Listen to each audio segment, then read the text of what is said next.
lang kasi may Luyi sa kabila. Parang mag-e-enjoy din yan kapag ka nagdikit-dikit masyado ang TLID. So let's see what's gonna happen. This is game number 2. Ahead ang Onyx Esports. Burrito, Rockhart. Okay, eto na. Game na to. Panggugulo na naman dito si Kiboy again, nakita natin kapag ganyan yung mga hero. Hindi man sila nakakuha ng buff, pero hero yung kinuha ng Onyx Esports dito, men. Feeling ko, alam mo, Berts, parang sinasakyan nila yung gigil ng TLID, no? Oo, kasi gigil pa Gigil pa sila eh. Gigil bumawi eh. Kaya alam mo, pag gigil lang isang kalaban, maganda medyo i-bait mo. At parang yun nangyari, aside from the fact na hindi naman sila nag-invade, pero nalikodan ni Kiboy. Paano nangyari yun? Ganto ka lupit talaga itong si Kiboy. Napasabi nga siya doon na this is Kiboy. Oh, wait lang, may 1v1 dito sa may balang ibaba. Kaka-level 2 lang ni Aran. Nagamit na rin yung kanyang vengeance. Habang si Windy ay nagtatago doon sa loang bush. Atras muna si Lutpi. Papabayaan niya yung catapult niya ata. I think so. Iiwan niya. And that, actually, it's fine as long as you basically, pag nakaramdam na kayo, na-call na nung team mo na, ay, parang Wala na madaming dito. wala sa mapa, boss. Makinig ka na lang, wag mo nang pilitin kunin yung isang minion na yan. Diba, Parang ikakasama mo pa eh. Oo, kesa makuha ka, maging walking 200 ka, di ba? So, wait lang, Windy dito. Naabutan ni Kiboy. And ang ganda ng mga timings dito ni Sans dun sa mga dispersion rotation niya. Hindi rin makapwesa na maganda itong si Windy. Pero siya dito, half-hearted din siya kasi naramdaman niya kanina yung half-day nung combo ni Kibo at ni Sans eh. And yung combo na yun actually is really potent hanggang mid to late game. Ganun pa rin yung epekto. Parang ganun pa rin yung kahapde eh. Kailangan nila mag-ingat, especially yung taking ng mga team fight dito. Kaya parang sabi ng All Esports, guys, malakas tayo sa team fight ha. Ipilit kaya natin ito na maaga. Okay, ngayon ipipilit ata ng Team Liquid. Nakunin nito si Kyrie, kalahati pa niyang buhay pero tumama din. Yung pinakulit sa pack ng Jade Kundo. Sa lubong, Fabian ay nakakuha na ng kill with an electrifying beats. Atras muna si Kiboy pero nandun pa rin yung mga dash mula sa kanya. Final slash. Pero wala na magiging follow-up mula sa Team Liquid Indonesia. At balik sila doon sa kanilang objektiba. Finally, and this time around, it looks like a different story. Hindi na sobrang gigil si Fabian. Parang medyo late na siyang pumasok, no? And I think that's a perfect call. Nagamit din nila ng maaga yung final slash dito ni Aran, rather, ni Lutpi. And they're able to really make something out of it. Si Ezekiel yung gumamit. Ganda nito para sa kupunan ng Team Liquid ID. Tama ka nga doon eh. Tama rin si Brigida sa sinasabi niya eh. May mga ngiti na rin na ginagawa ang Team Liquid. It means na may may pagbuhay doon sa kanilang mentalidad. Kasi nga naman hindi pwede magpakain sila doon sa sa nakaraan eh, 'di ba? Yung kahapon na pagkatalo nila, malamang iniisip pa nila 'yon hanggang ngayon. So, sabi nila sige, reset tayo, wag na natin pansinin 'yon. Ang importante sa ngayon, one at a time. One at a time. Oo. Hingang malalim, gawa ng play, then reset, make sure na wala kayong binibigay na resources para sa Onyx Esports, then possibly makuha ng isa ang TLID dito. Okay, ang tapang dito ng Team Liquid at saka Onyx Esports ha. Pasok si Fabian, gagamitin yung electrifying beast pero walang hahawak. Naku, tumama din yung Raging Sandstorm. Ipit sa ilalim ng Torre. Itong si Fabian, naku, you have to pigil, nagigil tol. Oo. Yung mga sinasabi ko eh. You have to pigil. Huwag mamimigay. Oo nga, naku. Oy, nakatras din si Kyrie dito. Tamang cartwheel lang. At si Weedy, maganda ang presensya niya as compared dun sa game number 1. Mas matapang na Weedy na nakikita natin. Actually, nung game 1, medyo may tapang naman siya doon. Pero dito sa game 2, I think mas kalkulado din.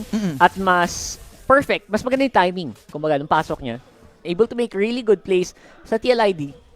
And yung kill na nakuha ng Onyx Esports is more of sa pagkakamali ni Fabian. And I think more on nag-react lang din sila. Yeah. And I think maganda yung ginagawa dito ng Team Liquid Indonesia, no. May gigil eh. May asim moment lang na pinakita si Fabian kanina pero yung gigil ay nandun na.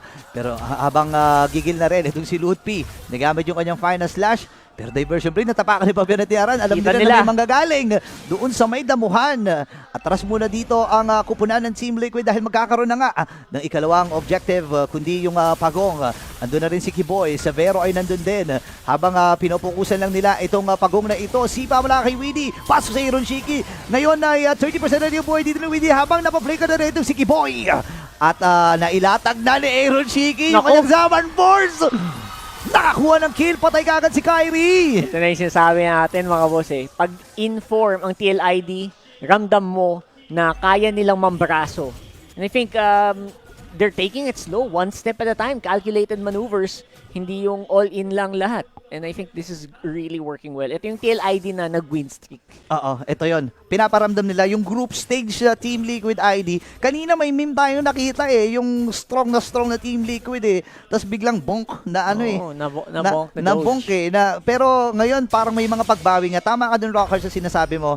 At mararamdaman natin even dun sa body language nila kanina. May diversion play. Uy, Dun naiwan. ata sa long bush. May naiwan sa biyahe dito. And for now, they will be able to clear pero walang T-fight na magaganap kasi medyo naiwan yung final slash nila.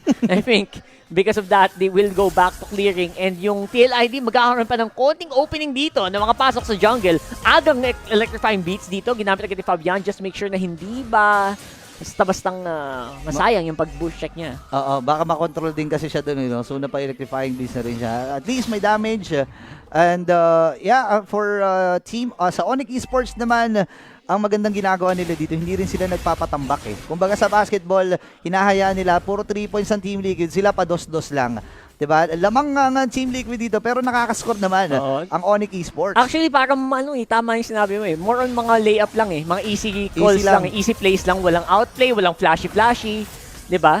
Binibasican lang, kumbaga. Binibasic lang, boarding Pados-dos lang. Layup, boarding lang. Layup. Oo nga And Team Liquid ngayon, kailangan nilang panghawakan ito kasi lamang sila, kailangan wag mag-asim. And si Weedy naman, ang ganda rin ng pag-manage doon sa mga bush. Nache-check niya ng mahusay kung saan manggagaling dito ang Onyx Esports. Remember, may diversion na threat mula dito kay Sans.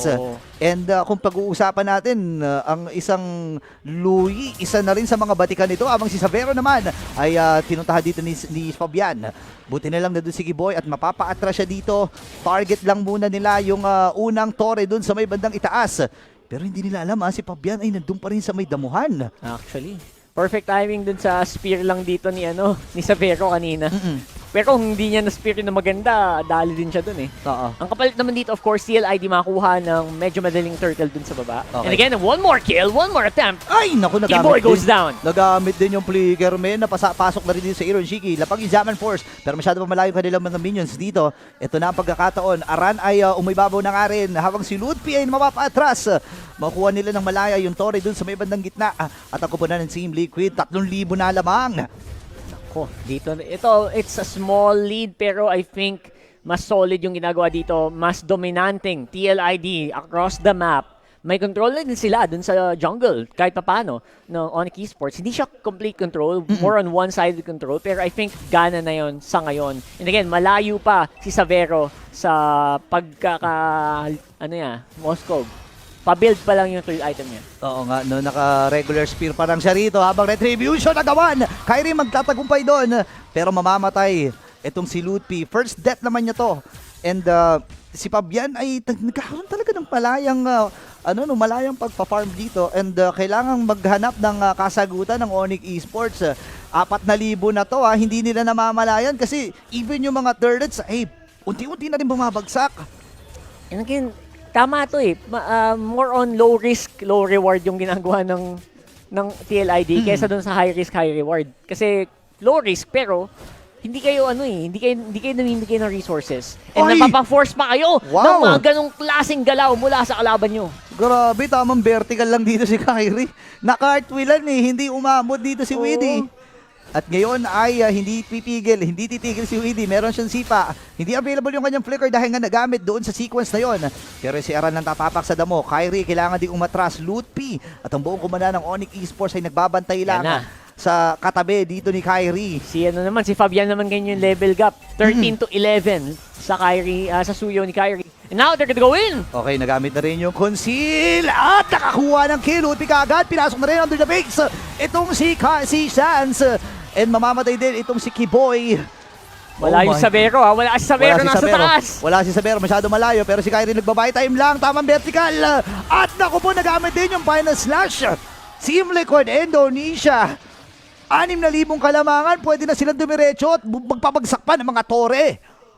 Pero parang napa-atras din doon ng bahagya itong TLID. Hindi sila sure kung mag-go ba or mapapa-atras itong Savero, which is really good. Para dito sa TLID, somehow able to still, again, hindi nila nag-risk na mag-push pa more dun sa baba. Kahit na technically pwede nga sila mag-push. para lang sure na walang makuha ang Onyx. Actually, pinansin lang nila yung gitna tapos hinayaan na nilang tumulak yung minions doon And good decision para dito sa Team Liquid Indonesia. Napansin ko wala na rin pala silang minion doon sa may bandang ibaba kaya iniwan na rin nila to. And kung titingnan natin in terms of item, Oracle sabay Brute Force. Ito na yung bagong Brute Force, men. Kung nabuff itong CC, at nabuff din itong Brute Force Breastplate, so talagang gamit na gamit ng Team Liquid Indonesia itong recent patch. No, lalo pa sa War Axe na syempre, mas solid din kumpara dati. Diba? I feel like the CC is becoming unstoppable. Halos imposible ng matigok dito. And again, as long as kontrolado mo lang yung team fight, hindi ka lang mo sobrang all-in, hindi ka tumatanggap ng hits mula sa torre. Diba? Goods na goods yan. Importante dito ay maprotektahan nila yung kanilang mga torre dito kasi wala na ring mga meron pa pala mga holy defense yan. Pero ang problema ay sumabog na yung sa itaas at sa may gitna. Dito na lang sa may bandang ibaba ang inaabangan. Kung sila ay nagamit ni Willie, nag-aabang siya ng pagkakataon kung sino ang kanyang sisipain. Napalalim ata si Ezekiel. Pero naku, delikado ata. Yung papasok dito ng Team Liquid Indonesia nakakuha na rin ang kill. Willie mamamatay. Kiboy as well. Isama na si Lutpi. Naku po, 3 ka na lang natitira para sa Onyx Esports. Pero magandang depensa pa rin ang kanilang ipinakita dahil nabugaw nila at napatras ang Cavalry. It was good kasi napigilan na yung all-in na collapse sana na gagawin ng TLID. I think nagbabalak sila na mag-collapse doon sa baba, trying to go for the tower dive. But then again, Savero is, hindi mo din pwedeng ignore, hindi mo na pwedeng isnabin tong si Savero dito sa puntong ito kasi medyo 4 na yata ang items niya. Road to 5 na rin. Hindi na siya gaanong ignorable. Mahirap na to pero ang problema may mga plays na ganyan. For the play? Ang Onyx Esports ngayon si Nagpakita. Aran. Ang magkikita nila pumasok na si Kyrie. Nagamit na rin sa medyo natal pagkakataon ng Onyx Esports. Napakuha na mga kill pero nakabawi din si Fabian. Killing spree na siya habang si Sans hinahabol ng 3 miyembro mula sa Team Liquid Indonesia. Fabian with a double kill. Nakabawi din naman sila. Nakakuha na si Kiboy. Takbuhan muna ang Team Liquid. Andito na yung si Bat. Mula kay Savero. Si Bat. Tuhog ang 4. Beautiful counterplay. Ito yung Onyx Esports sa Teka. Kilala niyo ba kami? Savero actually he was in a good position. Buti na lang na dedo siya. Buti na lang nahuli siya ni Weedy or else actually ubos ang story dito ng TLID kung sakali. Buti na lang talaga. Sobrang crucial ng pagkakapatay dito ni Savero at naramdaman nila yung damage mula doon sa mga tumatagos na si Bat. Mula kay Savero, ladies and gentlemen, Team Liquid Indonesia kanina, sobrang laki ng lamang 7K yan. Ngayon 3,000 na lang at maganda ang ipinamalas na pagdepensa doon mula ng play pala mula dito sa Onyx Esports. Pero ito yung epekto naman pag meron ka tagang lugi kasi kahit na sobrang lugi kayo, guys, walang malakas sa 4. Wala talaga. Walang malakas sa 4.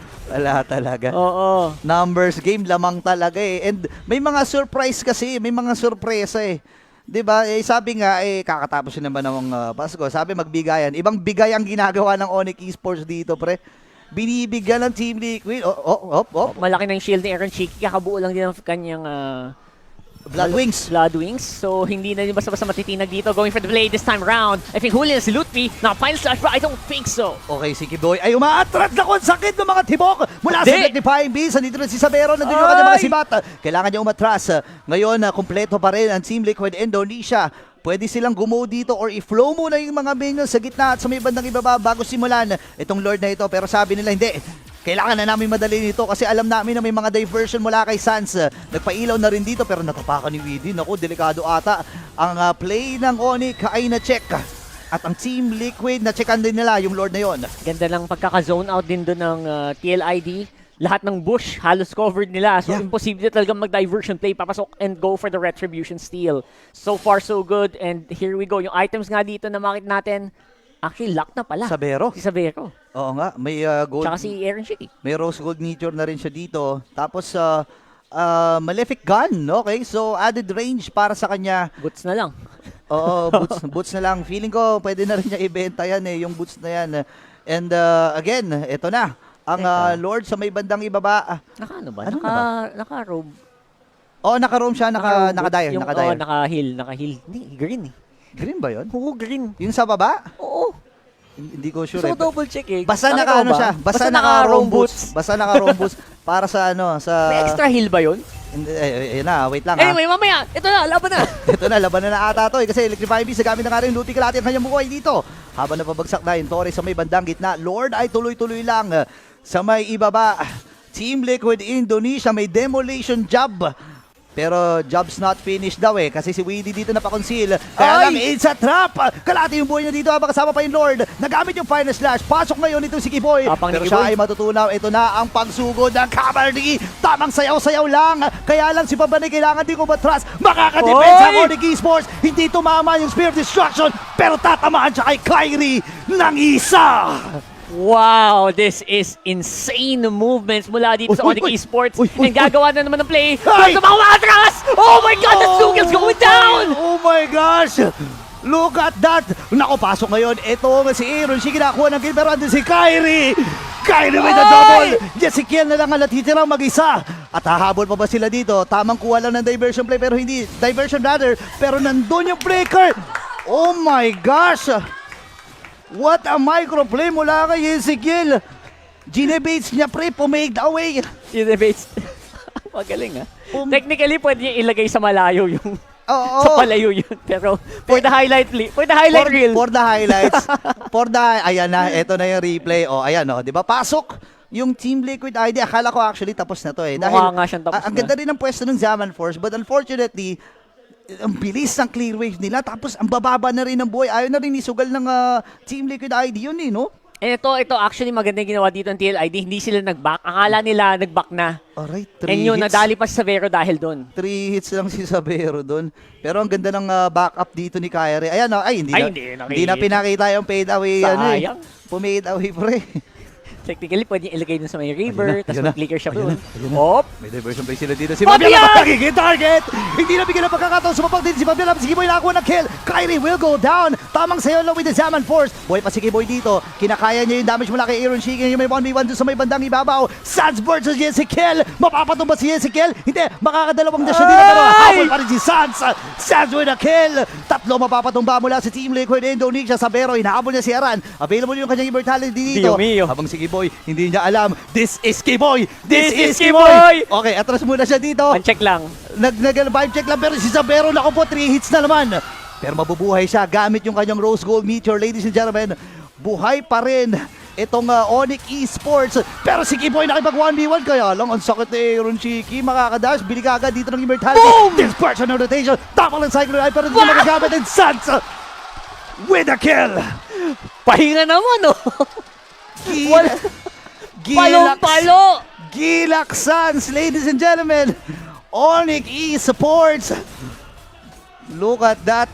Iibang klaseng kalibreng. Ito na yung best of the best. Na-highlight doon kanina, best of the best. Ito talaga yun, best of the best, pre. Best of Indonesia right here, no. right now. Going for the play though. Huli yata si Kuya Lutfi. Naku, delikado ata sila. Pero tumama si Pati Sabero. Andito na yung backup mula sa Onyx Esports. Atras mula ang Team Liquid ID. Nagsigawan na rin yung mga tao dun sa stage. Pero sabi ni Kyrie at ni Sans, hindi pa kami tapos.